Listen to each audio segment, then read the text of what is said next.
To my properly prepped nails, I begin by applying 1 coat of Infinite Shine Primer and let it dry.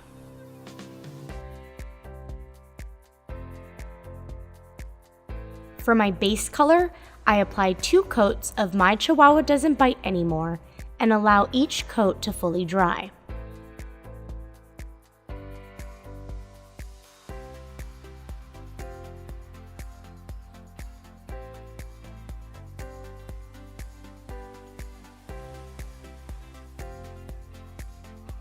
Next, apply 1 dot of Verde Nice to Meet You near the cuticle area. Allow the dot to dry, then place another dot with Don't Tell a Soul slightly overlapping Verde Nice to Meet You. Let the design dry and finish with 1 coat of Infinite Shine Gloss.